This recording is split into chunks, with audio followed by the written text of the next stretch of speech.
तो दोस्तों नमस्कार, आपका स्वागत है आपके अपने YouTube channel target entrance exam पर। दोस्तों जैसे कि आपको पता है कि हम आपको 2015 से लेकर 2024 तक के सारे प्रीवियस ईयर पेपर कराने वाले हैं और एकदम ये सीक्वेंस मैनर में आपकी क्लास चल रही है।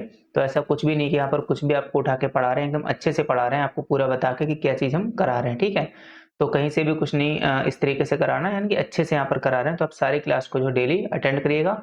बाकी हम आपके साथ हैं आपके पूरे बीएड के 2 साल के सफर में, कैसे एडमिशन लेना है, कैसे काउंसलिंग होती है, कितनी फीस कहाँ जाती है, सब कुछ आपको हम बताते हैं। तो आप लोग प्लीज़ जो है चैनल से जुड़े रहिएगा, डेली क्लास भी यहाँ पर करिएगा। तो आज हम हिंदी के आपके जो 50 क्वेश्चन करेंगे, 25 क्वेश्चन ऑलरेडी हम कर चुके हैं और 25 क्वेश्चन के बाद यहाँ पर आज हम करेंगे। तो जैसा कि हम आपको एक बार फिर से बता देते हैं, आपके बीएड में 2 पेपर होते हैं। फर्स्ट पेपर में आपके 50 क्वेश्चन आते हैं जीके के, प्लस 50 क्वेश्चन आते हैं आपके हिंदी के। जो सेकंड पेपर होगा उसमें 50 क्वेश्चन आएंगे रीजनिंग के और 50 क्वेश्चन रहेंगे आपके सब्जेक्ट के। तो छोटा सा सिलेबस जो कि हमने आपको फिर से एक बार बता दिया है। तो चलिए क्वेश्चन नंबर यहाँ पर 76 की शुरुआत करते हैं। रासो चरित काव्य है और उसकी रचना रासक शैली में हुई है। यह कथन किसका है? आचार्य हजारी प्रसाद द्विवेदी जी का, आचार्य चतुर्सेन शास्त्री जी का, आचार्य रामचंद्र शुक्ल जी का, या फिर आचार्य चितमोहन सेन जी का। तो ये जो कथन है आपका आचार्य हजारी प्रसाद द्विवेदी जी का है, यानी ऑप्शन ए जो है बिल्कुल यहाँ पर सही हो जाएगा। और इसकी पीडीएफ आपको टेलीग्राम और व्हाट्सएप ग्रुप पर मिलती है। पूरा उसमें आंसर इसी तरीके से लिखे रहते हैं जैसे मैं आपको पढ़ा रहा हूँ। तो आप लोग वहां से जो है इसकी पीडीएफ को डाउनलोड कर लीजिएगा। हीरामन सुआ का उल्लेख किसमें आता है? कबीर ग्रंथावली में, पद्मावत में, सूरसागर में, या फिर रामचरितमानस में। तो जो हीरामन सुआ का उल्लेख है वह किसमें आता है? पद्मावत में आता है, यानी ऑप्शन बी जो है बिल्कुल आपका सही हो जाएगा।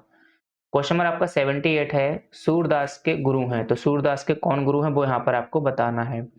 मध्वाचार्य जी हैं, शंकराचार्य जी हैं, या वल्लभाचार्य, या फिर ऑप्शन डी व्यासाचार्य जी। तो सूरदास जी के जो गुरु हैं वल्लभाचार्य जी हैं, यानी ऑप्शन सी जो है बिल्कुल यहाँ पर करेक्ट हो जाएगा। अब यहाँ पर क्वेश्चन नंबर आपका जो है नेक्स्ट है, यानी कि 79 है। इसमें क्या पूछा है? बरिया बीती बल गया, अस बुरा कमाया, हरिजन छाड़े हाथ तय, दिन नेड़ा आया। ये जो है पंक्ति किसकी है, ये आपसे यहाँ पर पूछा गया है। तो जो पंक्तियां हैं किसकी हैं? कबीरदास जी की हैं, रहीम की, सूरदास की। तो ये जो पंक्तियां हैं ये कबीरदास जी की हैं, यानी कि ऑप्शन ए जो है बिल्कुल करेक्ट हो जाएगा। आपको हम कम्युनिटी पोस्ट पर भी और टेलीग्राम ग्रुप पर भी आपको क्विज के माध्यम से क्वेश्चन देते हैं, पोल के माध्यम से। तो उन क्वेश्चन से भी आप प्रैक्टिस करिएगा और ये सारे क्वेश्चन जो है कॉम्पिटिशन एग्जाम के लिए भी आपके महत्वपूर्ण हैं। अगला क्वेश्चन है, जो घनीभूत पीड़ा थी मस्तक में स्मृति सी छाई, दुर्दिन में आंसू बनकर वह आज बरसने आई। तो इसमें अलंकार पूछा है, कौन सा अलंकार है? श्लेष अलंकार है, वक्रोक्ति है, यमक अलंकार है, या फिर अनुप्रास अलंकार है। तो देखिए, जब एक ही शब्द का कई बार जो है प्रयोग किया जाता है और उसके अलग अलग अर्थ निकलते हैं, तो वहां पर कौन सा अलंकार होता है? श्लेष अलंकार आपका होता है। बाकी अगर आपको अलंकार की पूरी एक अलग से क्लास चाहिए तो आप कमेंट बॉक्स में कमेंट कर देना, हम आपको जो है टॉपिक वाइज भी अलग से क्लासेस करा देंगे। ठीक, हालांकि इतनी जरूरत है नहीं, आपने सारे जो कॉन्सेप्ट हैं ये वाले 12th लेवल में पढ़ रखे होंगे, फिर भी कोई दिक्कत हो तो आप बता देना। अंग्रेजी के रोमांटिज्म के लिए हिंदी में प्रकृतिवाद, छायावाद, या फिर स्वच्छंदतावाद, या फिर रम्यवाद है। तो यहाँ पर हिंदी में क्या हो जाएगा? स्वच्छंदतावाद, यानी कि ऑप्शन सी जो है बिल्कुल आपका सही हो जाएगा। अब क्वेश्चन नंबर यहाँ पर आपका 82 है। ज्ञानपीठ पुरस्कृत पतंजलि की कृति है। ठीक है, यानी जो है कौन सी कृति ज्ञानपीठ पुरस्कार से सम्मानित किया गया, जो कि पतंजलि की है और कृति वो आपसे यहाँ पर पूछा है, रचना है। तो यहाँ पर जो है 1968 में ज्ञानपीठ से सम्मानित हिंदी की प्रथम जो कृति थी वह कौन सी थी? चिदम्बरा थी। तो यहाँ पर आपका क्वेश्चन नंबर 82 का ऑप्शन बी जो है बिल्कुल सही हो जाएगा। अब यहाँ पर क्वेश्चन नंबर आपका 83 है। भारत में मार्क्सवादी चिंतन परंपरा और समालोचना के समर्थ प्रवक्ता कौन है? Doctor Nagendra, doctor Ramvilas Sharma, doctor Bhaskar, या ऑप्शन डी डॉक्टर चिन्मय। तो 83 का ऑप्शन कौन सा हो जाएगा आपका?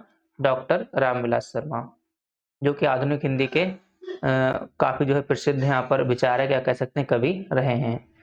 अब यहाँ पर क्वेश्चन नंबर आपका 84 है। हिंदी को राजभाषा का दर्जा मिला। तो ये बहुत इंपॉर्टेंट क्वेश्चन है, कई सारे कॉम्पिटिशन एग्जाम में आपको देखने को मिल जाएगा। तो हिंदी को जो राज्यभाषा का दर्जा मिला वह कब मिला, वह आपको यहाँ पर बताना है। तो 14 सितंबर 1949, 14 सितंबर को हम हिंदी दिवस भी मनाते हैं, जैसे कि आपको पता ही है। अब यहाँ पर क्वेश्चन नंबर आपका 85 है। भारतेंदु युग की समय सीमा है 1850 से 1900, 1789 से 1887, या फिर 1875 से 1965, या 1900 से 2010। तो जो भारतेंदु युग की समय सीमा रही है वह कौन सी रही है? 1850 से लेकर 1900 तक जो है यहाँ पर रही है। क्वेश्चन नंबर आपका 86 है, हिंदी रेखा चित्र का विकास किसके बाद हुआ, यानी कौन से सन के बाद होना स्टार्ट हुआ, 1900, 1936, 1950 या 1955। तो इसका करेक्ट ऑप्शन हो जाएगा आपका 1936, यानी ऑप्शन बी जो है बिल्कुल यहाँ पर सही हो जाएगा। क्वेश्चन नंबर आपका 87 है, देश अधिक सिक्का कब जारी करता है, ठीक है। तो देश जो है अधिक सिक्का कब जारी करता है, तो यहाँ पर क्या है, जो 87 से लेकर, देखो यहाँ पर 87 से लेकर, और आपको इसमें थोड़ा एक पेज यहाँ पर रहेगा, वो मैं आपको जब पीडीएफ दूंगा तो वहाँ पर ऐड कर दूंगा, ठीक है। तो 87 से 88, 89 और इसके आगे यहाँ पर जो 90 क्वेश्चन है, यानी कि 87 से 90 तक, ये आपको जो है पैराग्राफ पढ़ के क्वेश्चन का आंसर करना है। तो पैराग्राफ हम आपको इस पीपीटी में दोबारा से ऐड कर देंगे, उसको आप पढ़ लेना, आपको जब व्हाट्सएप ग्रुप पर मिलेगी तो उसमें वो जो है यहाँ पर ऐड रहेगा, तो उसको पढ़ के इसका आंसर कर देना। फिलहाल इसका जो आंसर है सी हो जाएगा। जब देश में युद्ध जैसी गंभीर परिस्थिति हो तो देश अधिक सिक्का जो है जारी यहाँ पर कर सकता है, और इसको डायरेक्ट भी कर सकते हैं, इसलिए मैंने पैराग्राफ यहाँ पर दिया नहीं। फिलहाल आपको जो पीडीएफ मिलेगी उसमें पैराग्राफ रहेगा। मुद्रास्फीति का क्या अर्थ होता है, ठीक है, इसके मैं फटाफट से आपको आंसर बता देता हूँ, कृत्रिम रूप से मुद्रा के प्रचलन का बढ़ना। तो आप उस पैराग्राफ को पढ़ना, तब आप और अच्छे से इन क्वेश्चन को समझ पाएंगे। पैसों के खर्च का हिसाब रखना सरकार को कब मुश्किल हो जाता है, चुनाव आदि के संदर्भ में, या फिर योद्धाओं और विशेषज्ञों को तैयार करने में और बाहर से चीजें मंगवाने में, चीजों के दाम बढ़ जाने पर, या फिर युद्ध करते समय। तो यहाँ पर सरकार को जो है पैसों के खर्च का हिसाब रखना मुश्किल हो जाता है जब क्या होता है, योद्धाओं और विशेषज्ञों को तैयार करने में और बाहर से जो चीजें मंगवाते हैं विदेश से, उनमें तो फिर यहाँ पर कठिनाई आती है। क्वेश्चन नंबर यहाँ पर आपका 90 है, दिया गया परिच्छेद आधारित है। जो आप पैराग्राफ पढ़ेंगे तो आपको पता लगेगा उसमें अर्थशास्त्र की यहाँ पर टॉपिक की बात की गई है। अब क्वेश्चन नंबर आपका 91 है, तो 91 और 92 में आपको बताना है कि जो पंक्तियां हैं उसमें कौन सा छंद है। तो 91 है यहाँ पर, निज भाषा उन्नत है सब उन्नत को मूल, बिन निज भाषा ज्ञान के मिटे न है को शूल। तो ये कौन सी पंक्ति आपको यहाँ पर बताना है। तो ये क्या है, एक दोहा है, और दोहा की खासियत यहाँ पर क्या होती है, ठीक है। तो आपका क्या हो जाएगा, इसमें दोहा हो जाएगा, और दोहा का यहाँ पर खासियत क्या होती है कि इसमें जो है प्रथम और जो तृतीय चरण होता है, ठीक है, यानी कि हम कह सकते हैं विषम चरण, प्रथम और तृतीय चरण, और दूसरा और चौथा चरण। तो जो प्रथम और द्वितीय होती है विषम में, उसमें 13-13 मात्राएं होती हैं, और द्वितीय और चतुर्थ में 11-11 मात्राएं होती हैं। आपने हाई स्कूल और 12th यानी कि 10-12th में हिंदी के क्वेश्चन किए होंगे, तो वहाँ पर आपने इनको अच्छे से मात्रा लगाना सीखा होगा। बाकी अगर अभी भी नहीं आता तो कमेंट करिएगा, हम आपको जरूर बताएंगे। क्वेश्चन नंबर आपका 92 है, सुन सिय सत्य आशीष हमारी, पूज ही मन का मना तुम्हारी। तो ये क्या है, एक चौपाई है, यानी 92 का ऑप्शन आपका ए जो है बिल्कुल यहाँ पर करेक्ट हो जाएगा। चौपाई में क्या होता है, प्रत्येक चरण में इसके जो है 16-16 मात्राएं होती हैं। इसमें क्या होता है, प्रत्येक चरण में 16 मात्राएं होती हैं, और उसमें क्या होता था, पहले तीसरे में 13-13 और दूसरे और चौथे में जो है 11-11 दोहा में। अब क्वेश्चन नंबर आपका 93 है, बीजक किस रचयिता की रचनाओं का संग्रह है।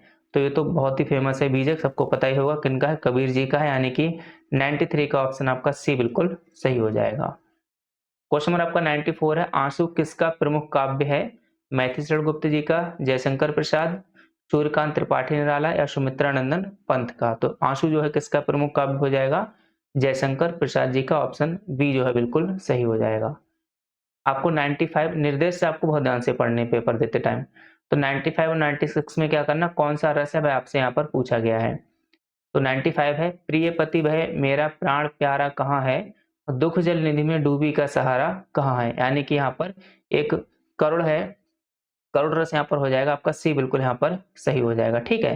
यानी कि कहीं ना वियोग है, तो जहां पर भी दुख होता है वहां पर करुण रस का जो है होता है।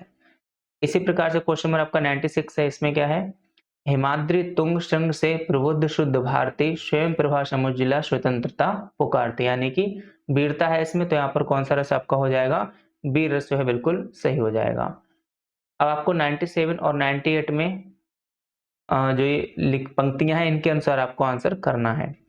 तो यहाँ पर क्या है, पंक्तियां पढ़ लो, मेरा मन अनंत कहाँ सुख पावे, जैसे उड़े जहाज को पंक्षी फिर जहाज पर आवे, कमल नयन को छाणे महात्म और देव को ध्यावे। तो क्वेश्चन नंबर 97 क्या है, कमल नयन में कौन सा अलंकार ये आपसे पूछा गया है, रूपक, उपमा, उत्प्रेक्षा या फिर श्लेष। तो कमल नयन में कौन सा अलंकार हो जाएगा, रूपक, जहां उपमेय को ही उपमान का रूप दिया जाता है वहां पर कौन सा अलंकार होता है, रूपक अलंकार होता है। दूसरा है कि रेखांकित रेखांकित पंक्ति में कौन सा अलंकार है, तो रेखांकित पंक्ति आपकी कौन सी थी, ये वाली, जिसके नीचे जो अंडरलाइन है ये, जैसे उड़ जहाज को पंछी फिरावे। तो यहाँ पर जैसे उड़ जहाज को पंछी, तो इसमें कौन सा अलंकार हो जाएगा आपका, इसमें आपका उत्प्रेक्षा अलंकार हो जाएगा। ये हम आपको जो है पिछली क्लास में भी हिंदी में बता चुके हैं। तो आप देखेंगे कुछ टॉपिक ऐसे हैं जो कि बार बार रिपीट होते हैं, तो इसीलिए जो पिछले सालों के पेपर है उनको करना बहुत महत्वपूर्ण है।